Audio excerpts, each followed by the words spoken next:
Gloire à Jésus. Gloire à Jésus. Merci Seigneur. Merci Seigneur. Merci. Toute gloire pour mon Dieu. Nous allons ouvrir notre Bible ce matin dans l'Épître aux Colossiens, au chapitre 1, verset 12 à 23. Colossiens, chapitre 1, verset 12 au verset 23.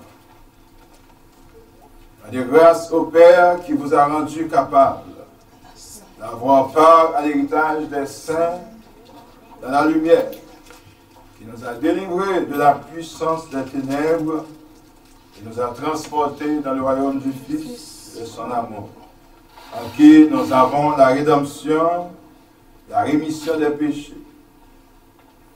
Il est l'image du Dieu invisible, le premier-né de toute la création. Car en lui ont été créées toutes les choses qui sont dans les cieux et sur la terre, les visibles et les invisibles, trône, dignité, domination, autorité. Tout a été créé par lui et pour lui. Il est avant toutes choses, et toutes choses subsistent en lui. Il est la tête du corps de l'Église, il est le commencement, le premier-né d'entre les morts, afin d'être en tout le premier. Car Dieu a voulu que toute plénitude habitât en lui. Il a voulu par lui réconcilier tout avec lui-même, tant ce qui est sur la terre que ce qui est dans les cieux, en faisant la paix par lui, par le sang de sa croix. Et vous, qui étiez autrefois étrangers et ennemis par vos pensées et par vos mauvaises œuvres, il vous a maintenant réconciliés par sa mort dans le corps de sa chair, pour vous faire paraître devant lui saint, irrépréhensible et sans reproche. Si du moins vous demeurez fondés et inébranlables dans la foi, sans vous détourner de l'espérance de l'Évangile que vous avez entendu, qui a été prêché à toute créature sous le ciel, et dont moi, Paul, j'ai été fait ministre.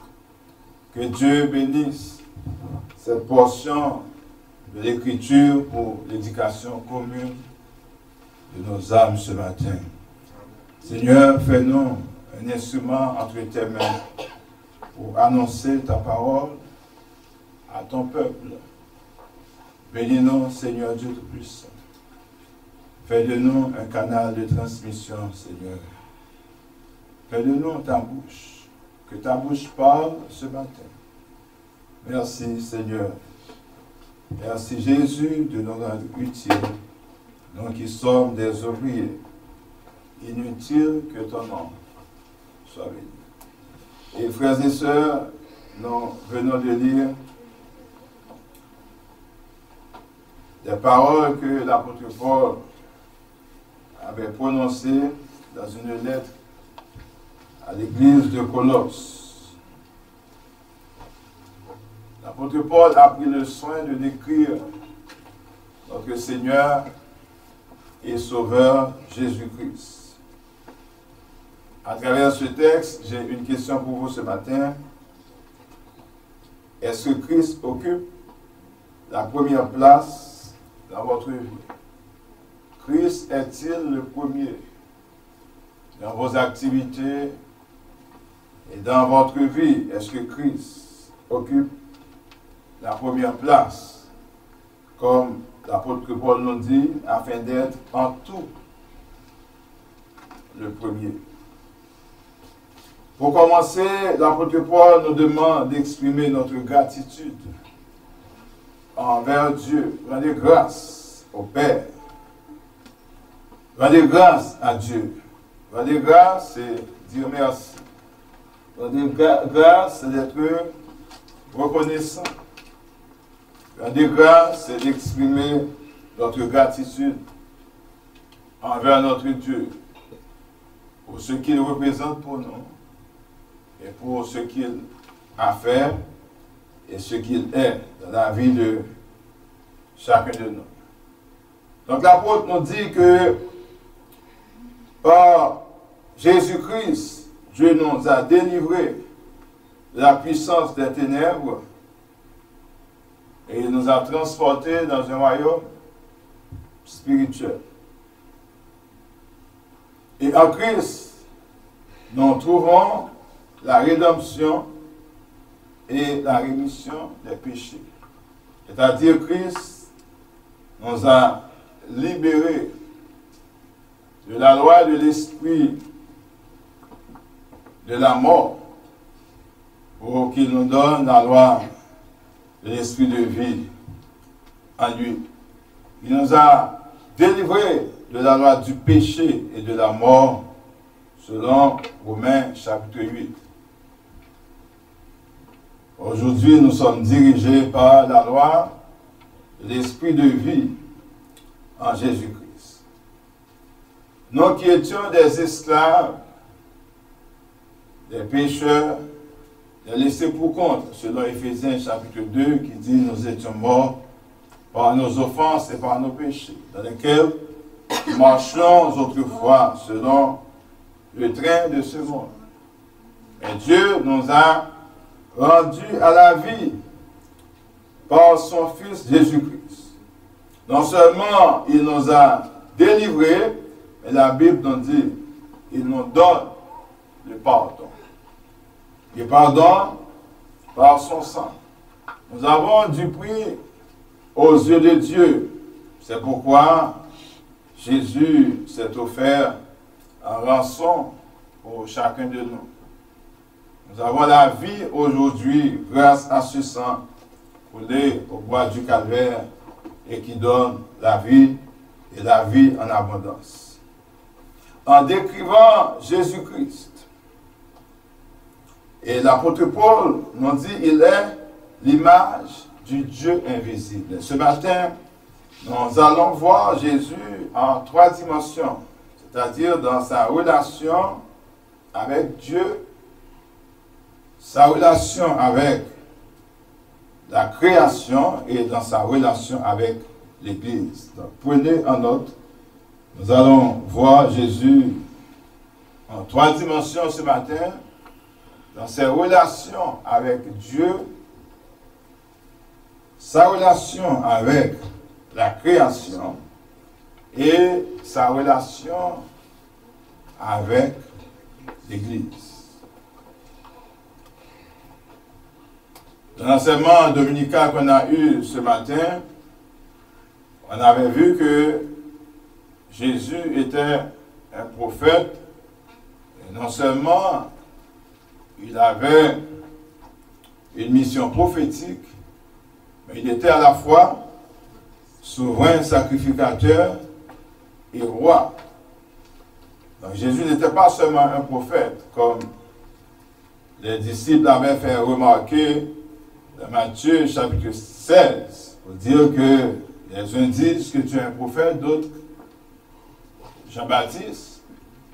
Mais Pierre, qui comprenait qui était Christ, a eu cette révélation de Dieu pour dire tu es le Christ, le Fils du Dieu vivant. À Jésus de répondre à Pierre pour dire ce ne sont pas la chair et le sang qui t'ont révélé cela, mais c'est mon Père qui est dans les cieux. Et sur sa déclaration, Christ avait dit à Pierre, sur ta déclaration, je bâtirai mon église et que les portes du séjour des morts ne prévaudront point contre elle. Parce que cette église doit être solide. Et au verset 23 de Colossiens 1, il y a une condition qui est posée pour notre salut.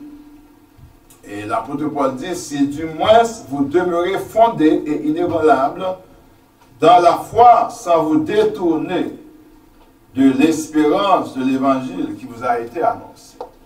Donc, il y a une condition liée à votre salut, c'est de rester et demeurer dans le royaume spirituel de Dieu. Il ne s'agit pas de faire le va-et-vient, de séjourner, mais il faut demeurer. Jésus dit, si vous demeurez en moi et que mes paroles demeurent en vous. Eh bien, dans sa relation avec Dieu. L'apôtre Paul nous dit au verset 15, il est l'image du Dieu invisible. Dieu est esprit. Personne n'a jamais vu Dieu. Mais Jésus est l'image du Dieu invisible. Donc, à travers Jésus, nous pouvons voir Dieu. Est-ce que vous êtes d'accord avec moi? Il est l'image. Si vous ne me voyez pas, je vous envoie une photo. À travers la photo, donc, vous pouvez dire, je reconnais un tel, parce que j'ai vu sa personne, c'est son image. Nous ne connaissons pas Dieu. Mais Jésus, il vient sur la terre pour nous présenter le Dieu invisible, le Dieu que personne n'a jamais vu en face. Parce que Dieu disait à Moïse, l'homme ne peut pas voir ma face pour qu'il reste vivant. Donc Jésus est l'image. Répétez avec moi, il est l'image du Dieu invisible. Si Jésus n'était pas venu sur la terre, nous ne connaissions pas Dieu, mais avec sa présence sur la terre, il nous a permis de découvrir qui est Dieu. Il est l'image du Dieu invisible. Donc, Jésus représente Dieu et il vient sur la terre pour révéler l'amour de Dieu aux hommes. Est-ce que vous êtes là? Amen. Donc, lisez avec moi Jean 14, verset 9, pour voir une réponse que Jésus avait donnée à Thomas, à Philippe. Philippe demanda à Jésus, montre-nous le Père, et cela nous suffit.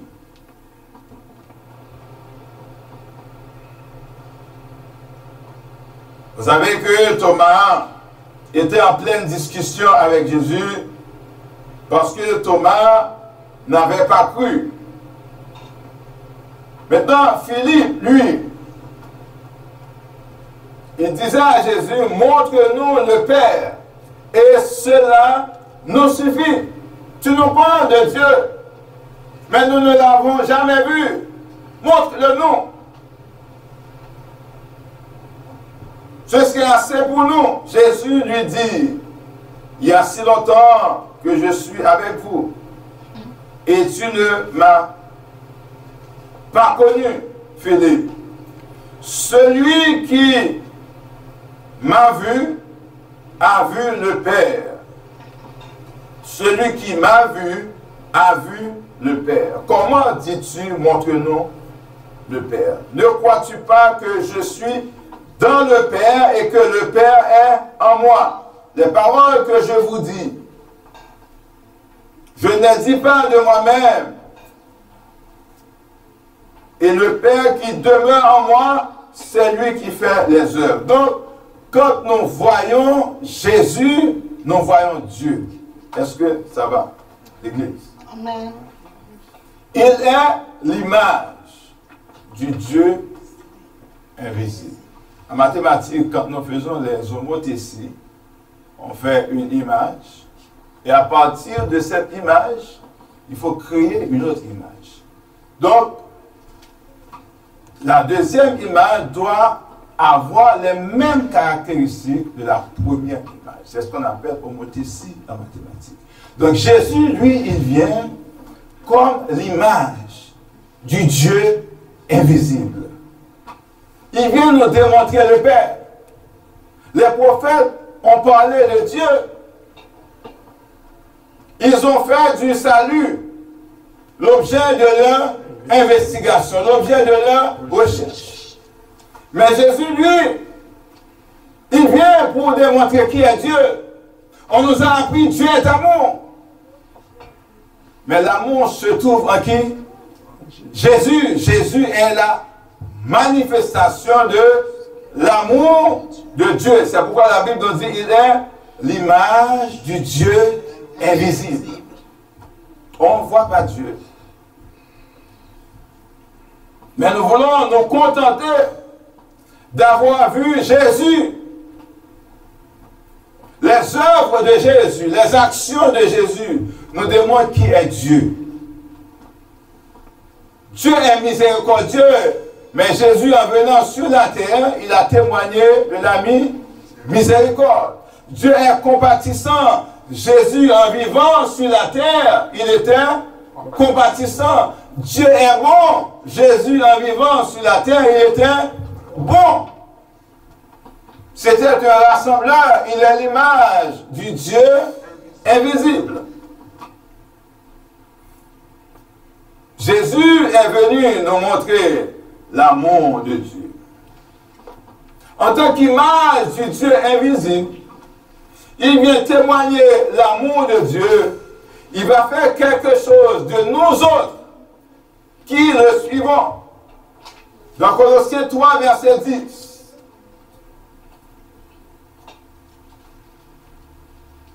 Vous avez tout pleinement en lui, qui est le chef de toute domination. Colossiens 3, verset 10. Ayant revêtu l'homme nouveau, qui se renouvelle dans la connaissance selon l'image de celui qui l'a créé. Jésus, c'est l'image du Dieu invisible.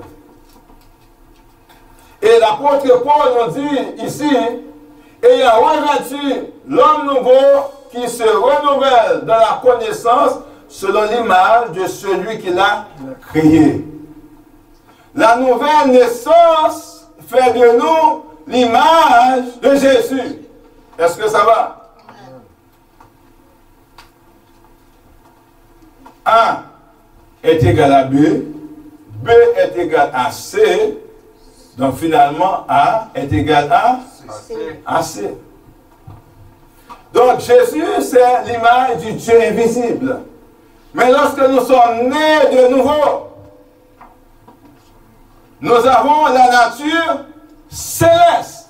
Et c'est pourquoi aujourd'hui, nous devrions représenter Dieu sur la terre. La Bible dit, vous êtes des ambassadeurs pour Christ. Un ambassadeur, il fait quoi? Il représente le un. Quel est le rôle d'un ambassadeur? Il représente un pays. Eh bien, nous autres, en tant qu'ambassadeurs, nous représentons le royaume de Dieu. En tant que représentants du royaume de Dieu sur la terre, nous devrions poser des actions que Jésus aurait posées lorsqu'il vivait physiquement sur la terre. Est-ce que ça va pour vous, le premier point? Jésus est l'image du Dieu invisible. Il nous donne sa nature pour que nous puissions le représenter sur la terre. Dans sa relation avec Dieu, il représente Dieu. Mais la Bible nous dit aussi, il n'est pas seulement l'image du Dieu invisible, mais dans sa relation avec la création, il est le premier-né de toute la création. Maintenant, on est dans le deuxième point. Jésus est le premier-né de toute la création. Dans sa relation avec Dieu, il représente Dieu. Il est l'image du Dieu invisible. Dans sa relation avec la création, la Bible nous dit qu'il est le premier-né. Le premier-né de toute la création. Il y a des gens qui croient que Jésus a été créé. Non, Jésus est le créateur. C'est le co-créateur. Il créa les choses avec Dieu. Quand Dieu disait dans Genèse 2, faisons l'homme à notre image. Et selon notre ressemblance. À la création, nous avions la ressemblance de Dieu. Maintenant, avec le péché, nous avons perdu cette ressemblance. Et dans 1 Jean chapitre 3 Jean chapitre 1, la Bible nous dit, ce que nous serons n'a pas encore été manifesté, mais lorsque cela sera manifesté, nous serons semblables à lui et nous le verrons tel qu'il est. Il est l'image du Dieu invisible. Aujourd'hui, nous avons perdu cette qualité à cause du péché. Mais si nous détruisons le péché qui est en nous, la puissance du péché qui est en nous, et la Bible nous dit, nous serons semblables à lui. Est-ce qu'on travaille pour nous sembler avec lui? Il est le premier-né de toute la création. Quand, verset 16, en lui ont été créées toutes les choses qui sont dans les cieux, sur la terre, les visibles et les invisibles. Et Paul a pris le soin pour nous dire ceux qui sont invisibles, les trônes, les dignités, les dominations, les autorités. Ensuite, tout a été créé par qui? Tout a été créé par qui? À savoir Jésus. Tout a été créé par lui et pour lui. Si tout a été créé pour lui, il a le pouvoir de tout. Est-ce que ça va? Si tout a été créé par lui, la Bible nous dit que Jésus est le créateur parce que tout a été créé par lui. Il est le premier-né de toute la création. Il est vrai que le terme premier-né a plusieurs sens dans la Bible. Parce que Marie, quand elle a mis Jésus au monde, donc la Bible nous dit que c'était son premier-né dans Luc chapitre 2.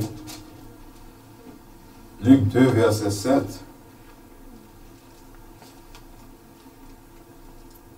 Elle enfanta son fils premier-né. Elle le maillota et le coucha dans une crèche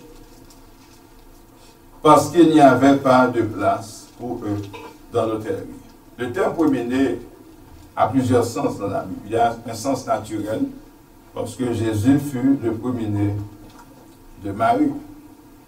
Et la Bible appelle Israël aussi le premier-né. Dans Exode chapitre 4, verset 22, c'est un sens figuré pour dire Israël, mon premier-né. En termes de caractère ou de supériorité, la Bible fait mention de premier-né dans Somme chapitre 4, dans Somme 89, verset 28. Somme 89, verset 28. Et moi, je ferai de lui le premier-né, le plus élevé des rois de la terre. Ici, c'est en termes de supériorité. Le psalmiste fait référence à Jésus comme le premier-né. Le premier-né de toute la création. Dans sa relation avec la création, Jésus est le premier-né. Et le texte on dit tout a été créé par lui et pour lui. Il est avant toutes choses et toutes choses subsistent en lui. Donc tout est venu à l'existence à partir de Jésus. Est-ce que ça va, l'Église? On est dans Colossiens chapitre 1, verset 17. Il est avant toutes choses et toutes choses subsistent en lui. Jésus est avant toutes choses. Toutes choses ont été créées par Jésus. Donc Jésus n'est pas seulement un prophète. Jésus c'est le co-créateur. Il a créé les choses avec Dieu. Les choses sont venues à l'existence à partir de Jésus. Il est le premier-né de toute la création. Quel que soit ça qui existait, Jésus l'y fait avant.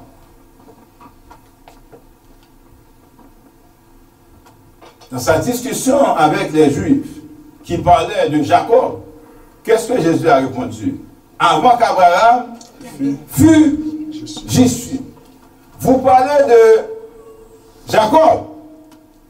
Mais Jacob avait pour père Isaac.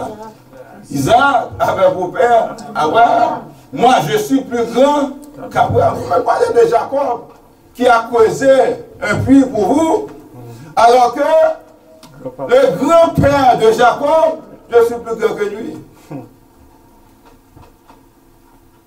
C'est pour marquer sa supériorité, sa place, son autorité face aux Juifs qui ne pouvaient pas le comprendre.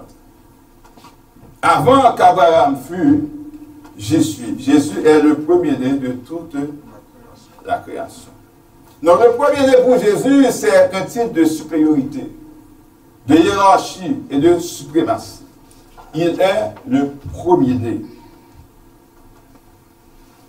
Dans sa relation avec l'Église, verset 18, la Bible nous dit il est la tête du corps de l'Église. Il est quoi? La tête du corps de l'Église. Il est la tête du corps de l'Église.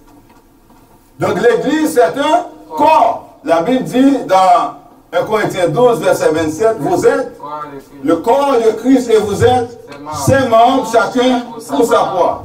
Chacun pour sa part. Tout individu a besoin d'un corps. Pour faire quoi? Pour s'exprimer. Naturellement. Aucun ne doit pas parler, moi exprimer.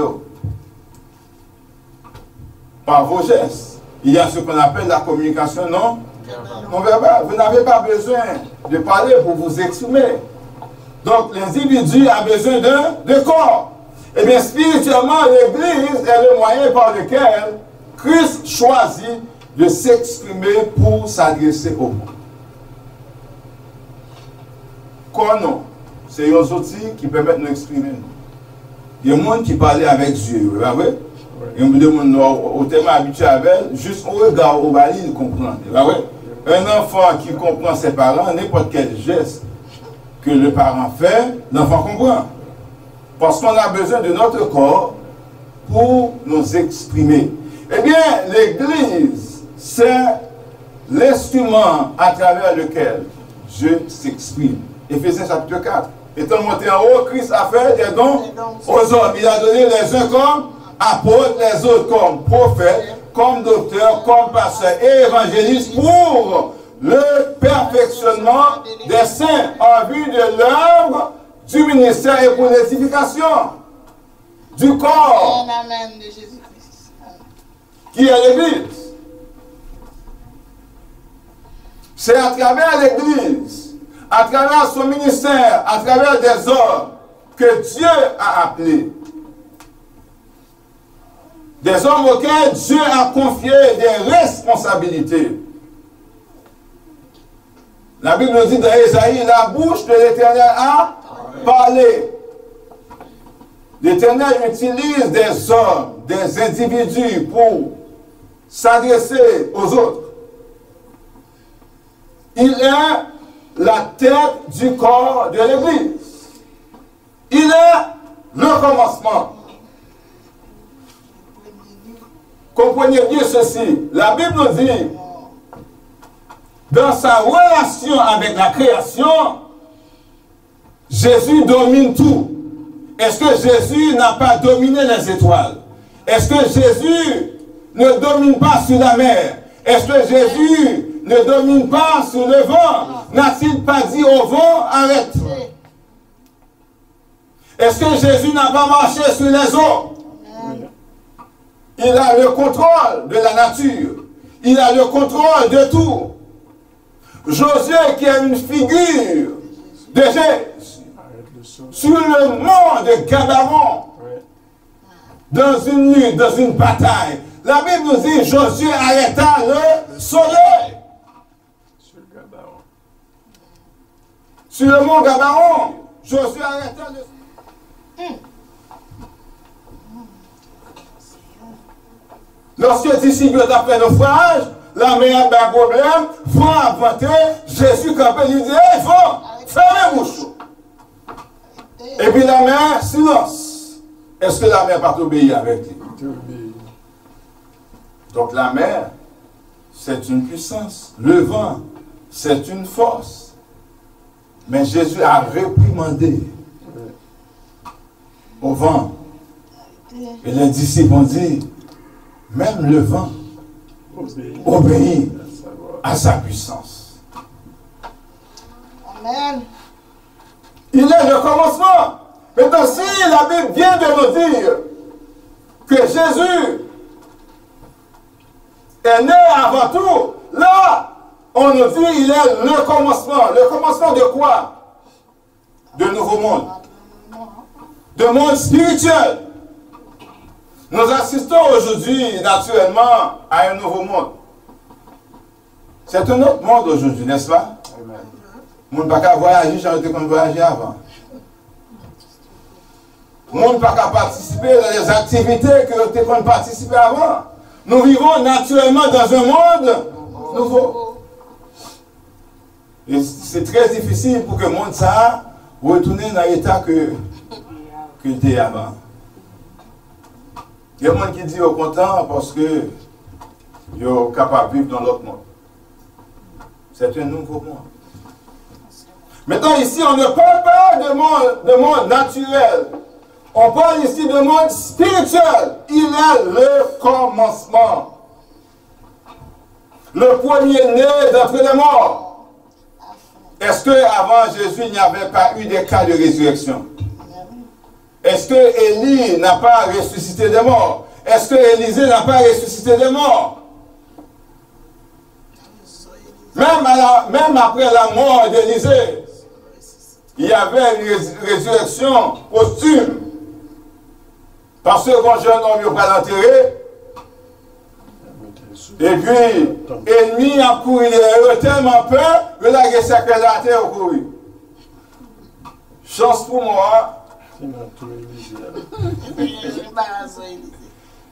Chance pour ce mort, et puis, les os d'Élisée étaient proches. Le cadavre a touché à un os d'Élisée, et puis au jeune garçon qui a pourri derrière.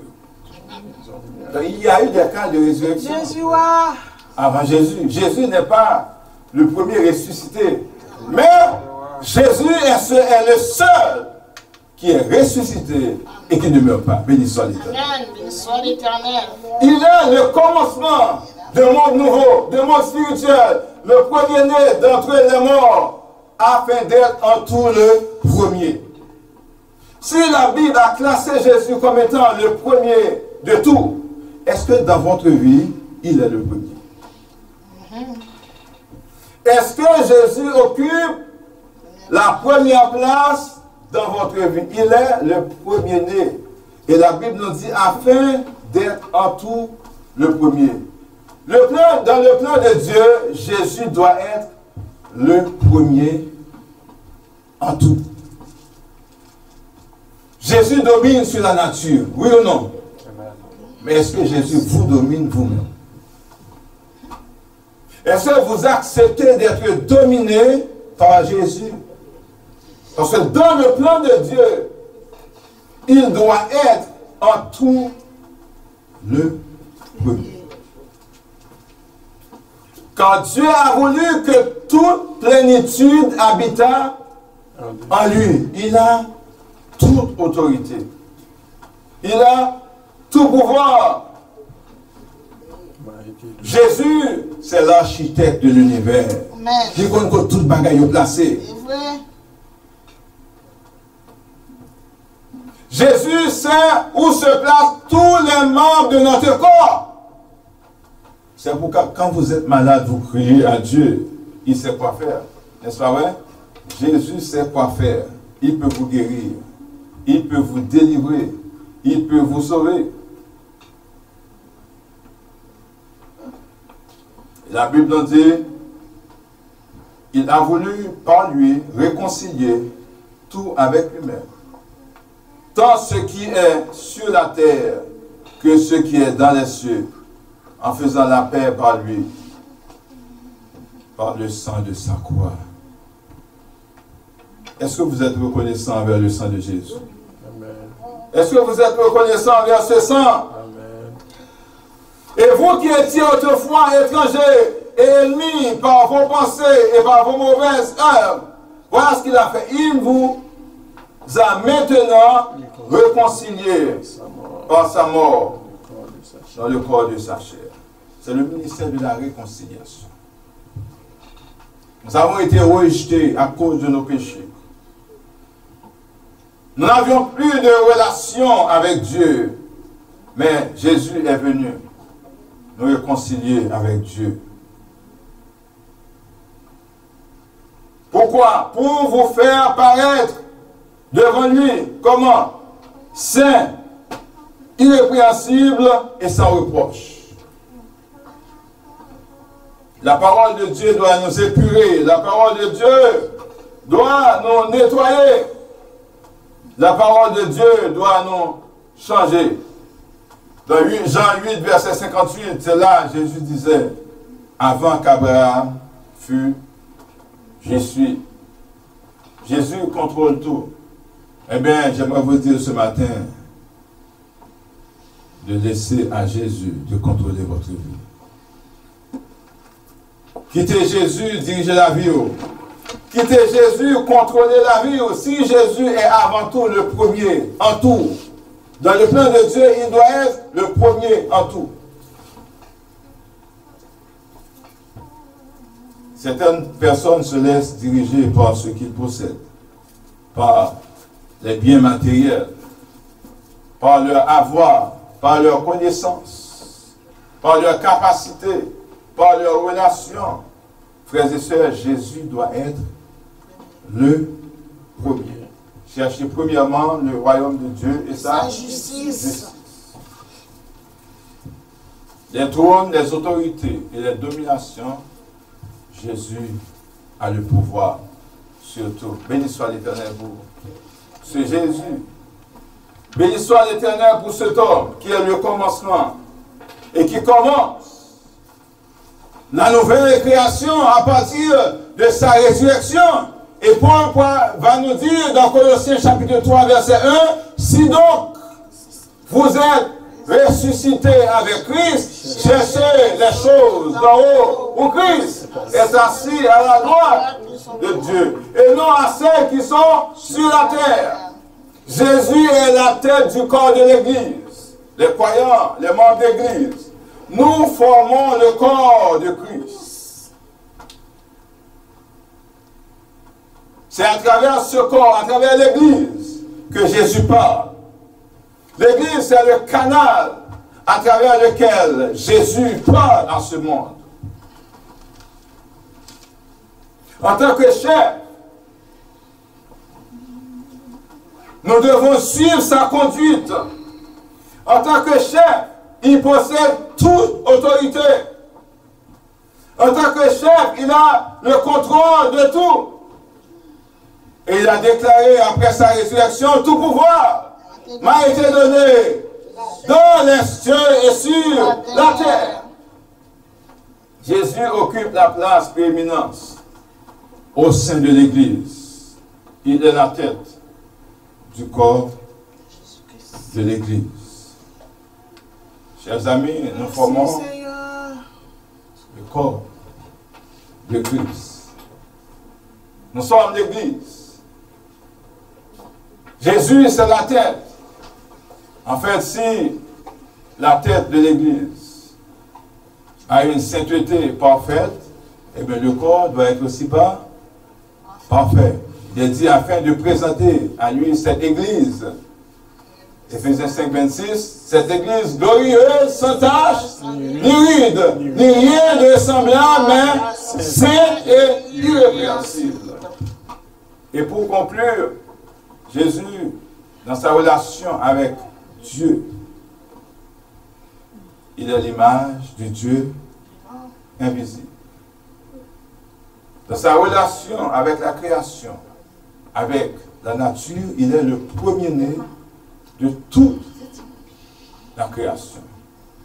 Et dans sa relation avec l'Église, il est la tête du corps de son Église. Il a toute autorité, tout pouvoir, il a le contrôle sur tout.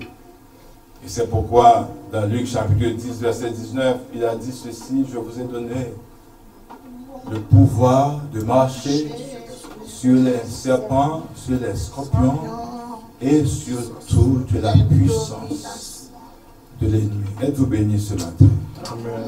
Est-ce que vous comprenez mieux ce Jésus que vous servez?